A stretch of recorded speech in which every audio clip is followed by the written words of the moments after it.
Hello everyone, welcome back to my channel.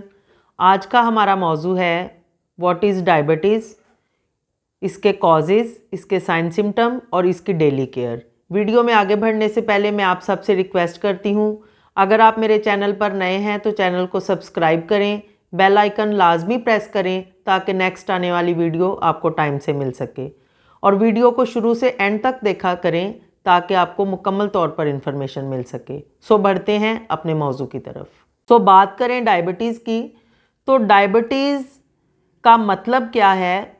Diabetes का मतलब है कि हमारे ब्लड में शुगर लेवल यानी कि ग्लूकोज की सतह बढ़ जाना, जिसको आम जुबान में हम ब्लड शुगर भी कहते हैं। तो ये हमारे लिए एक बड़ी अलार्मिंग सिचुएशन है। हर दूसरे घर में डायबिटीज़ का पेशेंट पाया जाता है और पूरी दुनिया में लाखों लोग इस मर्ज़ का शिकार हैं। इसलिए इसके बारे में आगाही होना हमारे लिए बहुत ज़रूरी है ताकि हम अपने लाइफस्टाइल को बेहतर तरीके से गुजारें और इस मुश्किल में पड़ चुके हैं वो भी इन बातों को जो मैं इस वीडियो में बताने वाली हूँ उन पर अमल करके अपनी लाइफ को ईजी बना सकें। सो बात करें इसकी नॉर्मल रेंज की, तो फास्टिंग ब्लड शुगर 100 से लेकर 110 तक नॉर्मल है। और रैंडम की बात करें तो रैंडम ब्लड शुगर 80 से लेकर 180 तक नॉर्मल है। अब बात करते हैं इसकी टाइप्स की। ये 2 टाइप्स की होती है, type 1 insulin dependent, type 2 non insulin dependent. Insulin dependent वो पेशेंट होते हैं जिनकी बॉडी में लबलबा इंसुलिन तो स्क्रीट करता है लेकिन कुछ वजूहात की बिना पर उनकी बॉडी में इंसुलिन प्रॉपर वर्क नहीं कर रही होती। दूसरी कंडीशन होती है कि इंसुलिन बनती तो है लेकिन वो पेशेंट के लिए इनफ नहीं होती है। इन दोनों कंडीशंस में पेशेंट को डॉक्टर की एडवाइस के मुताबिक इंसुलिन दी जाती है। दूसरी टाइप आती है नॉन डिपेंडेंट इंसुलिन पेशेंट, यानी कि टाइप 2 के पेशेंट जो हैं वो अपनी मेडिसिन के ज़रिए अपनी डेली लाइफ की रूटीन को चेंज करके इस बीमारी से बचे रह सकते हैं। अब बात करते हैं इसके कॉजेज़ क्या हैं। सो अगर हम बात करें डायबिटीज़ की वजूहात की, तो सबसे पहले आ जाता है इसमें ओवरवेट। दूसरा आ जाता है जब हम डेली रूटीन में बैठना ज़्यादा पसंद करते हैं, अपनी फ़िज़िकल एक्टिविटी कोई नहीं रखते हैं, ये भी एक बड़ी रीज़न है। इसके बाद आ जाता है ओवर ईटिंग। इसके बाद आ जाता है ख़ानदानी तौर पे, यानी कि अगर पेरेंट्स को है, माँ या बाप को है शुगर, तो वो आगे बच्चों में भी ट्रांसफ़र हो जाती है। ये सारी वजूहात हैं जिसकी वजह से अक्सर लोग डायबिटीज़ का शिकार हो जाते हैं। और प्रेगनेंसी में कुछ औरतें डायबिटीज़ का शिकार हो जाती हैं जिसे हम गैस्ट्रेशनल डायबिटीज़ के नाम से भी जानते हैं। वो औरतों में अक्सर जब 24वें हफ्ते में हमल पहुंचता है उस दौरान में या उससे पहले भी कई औरतें इस मसले का शिकार हो जाती हैं, जो बाद में प्रेगनेंसी जब हो जाती है, टर्म तक पहुंच जाती है, तो वो ठीक भी हो जाते हैं पेशेंट। ये सारी कॉजेज़ हैं डायबिटीज़ की। अब हम बात करते हैं डायबिटीज़ की अलामत के बारे में, यानी कि इसके सिम्टम्स कौन कौन से बॉडी में आते हैं उसके बारे में हम सीखेंगे। नंबर 1 पे आ जाता है पॉलीयूरिया, यानी कि पेशेंट को यूरिन बार बार आता है या बहुत ज़्यादा आता है। नंबर 2 पे आ जाता है प्यास बहुत ज़्यादा लगती है। नंबर 3 पे आ जाता है पेशेंट को थकावट हर वक्त रहती है। नंबर 4 पे आ जाता है हेडेक रहती है पेशेंट को, यानी कि उसको अक्सर सर दर्द रहता है, चिड़चिड़ापन हो जाता है। इसके बाद आ जाता है हाथ पाँव, अक्सर पेशेंट कंप्लेन करता है सुन्न हो रहे हैं। इसके बाद आ जाता है ब्लरी विजन, यानी कि अक्सर पेशेंट कंप्लेन करता है कि उसको एकदम से धुंधला नज़र आ रहा है।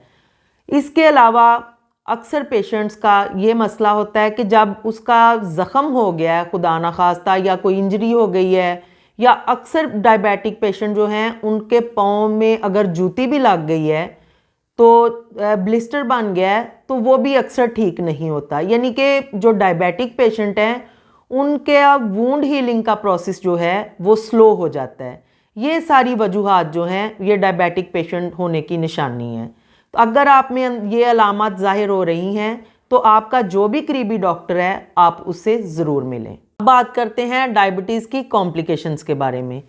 तो सबसे पहले आ जाता है किडनी डिजीज़, क्योंकि जब हमारी बॉडी में शुगर लेवल बढ़ता है तो किडनीज़ कुदरती तौर पर जो फिल्ट्रेशन का काम कर रही होती हैं, तो जब शुगर लेवल बढ़ता है तो किडनीज़ पे बहुत ज़्यादा इफ़ेक्ट हो जाता है। तो इसमें पेशेंट किडनी डिजीज़ का सबसे ज़्यादा शिकार होते हैं।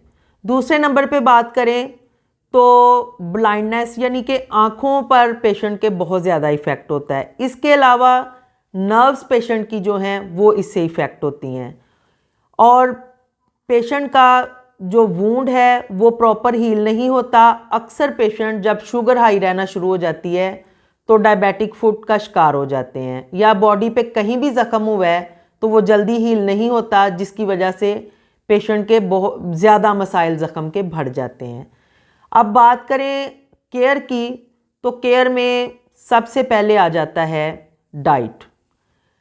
डाइट की बात करें तो क्योंकि हमें बचपन से ज़्यादातर हमारे कल्चर में रोटी खाने की आदत होती है, तो डायबिटिक पेशेंट जो हैं उनके लिए मैं आसान ज़ुबान में यही जिसको हम चक्की वाला आटा कहते हैं वो वाला आपने यूज़ करना है, यानी कि फुल फाइबर डाइट लेनी है आपने। क्योंकि जब हम आम जो सफ़ेद आटा है वो लेता है पेशेंट, तो उसमें कैलोरीज ज़्यादा होती हैं और फाइबर कम होता है, जिसकी वजह से डायबिटिक पेशेंट रोटी थोड़ी सी भी खा लें तो उनकी शुगर बढ़ जाती है। इसलिए आपने चोकर वाली चीज़ों का ज़्यादा इस्तेमाल करना है, क्योंकि उसमें फ़ाइबर होता है। डायबिटिक पेशेंट जो होते हैं उनको कैलोरीज़ की ज़्यादा ज़रूरत नहीं होती, क्योंकि उनकी बॉडी में पहले ही शुगर लेवल बहुत ज़्यादा होता है। इसलिए उनके लिए कैलोरीज़ रूटीन डाइट में थोड़ी से थोड़ी होनी चाहिए। इसके अलावा बेकरी आइटम्स जितनी भी हैं वो शुगर के पेशेंट्स के लिए बहुत ख़तरनाक हैं। प्रोसेस्ड फूड जितने भी हैं वो भी पेशेंट के लिए ख़तरनाक हैं। बेकरी में से अगर आप कोई चीज़ यूज़ करें तो वो भी आप चोकर से बनी, वान ब्रेड हो गई, वान रस हो गए, बिस्किट मिल जाते हैं शुगर फ्री, वो वाली चीज़ें आप इस्तेमाल कर सकते हैं। इसके बाद बात करें हम फ्रूट की, तो वो भी मैं आपको सादा ज़ुबान में यही बताऊंगी कि जितने फ्रूट ज़्यादा मज़ेदार हैं, जो हमें अट्रैक्ट करते हैं, वो वाले फ्रूट शुगर पेशेंट कम यूज़ करें। यानी कि सबसे पहले आ जाता है मैंगो, इसके बाद आ जाता है अंगूर, इसके बाद आ जाता है केला, इसके बाद आ जाता है एप्पल, जो कॉमन यूज़ होते हैं फ्रूट।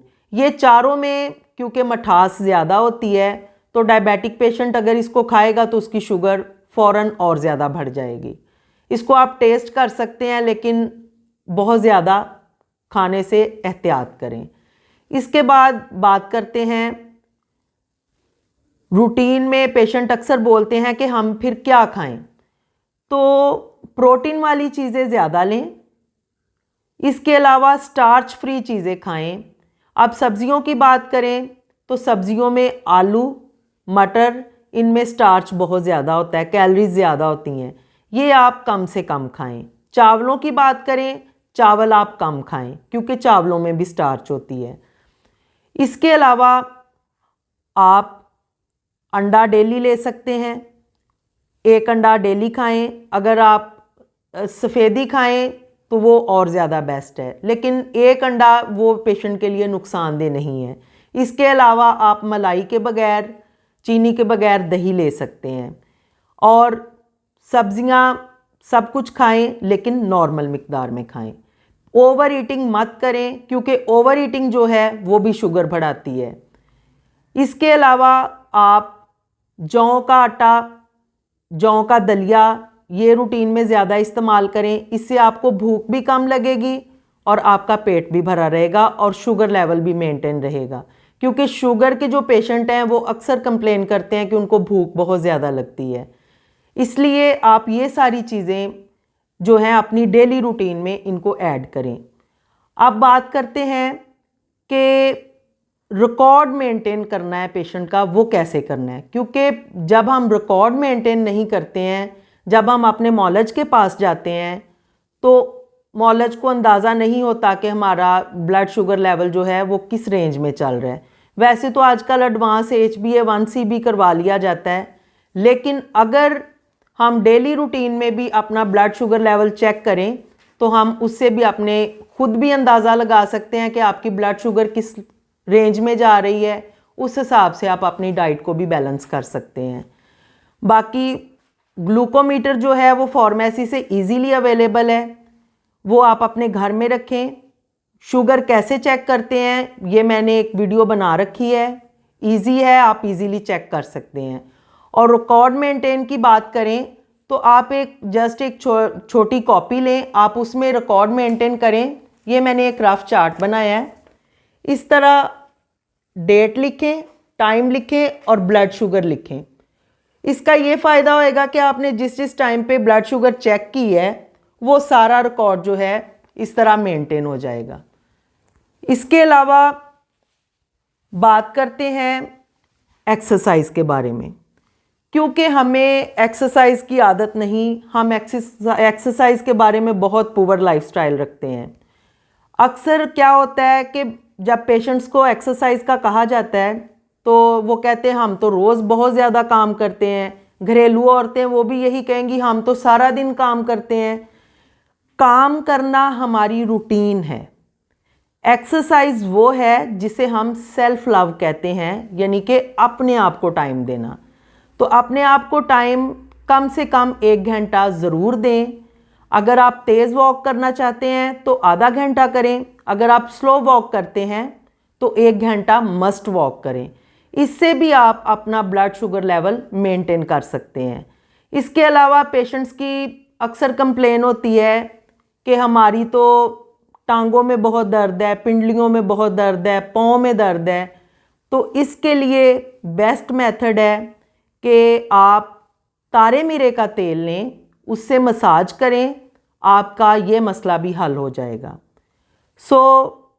मैं उम्मीद करती हूँ कि आपको आज का ये मौजू पसंद आया होगा, आपने इससे बहुत कुछ सीखा होगा।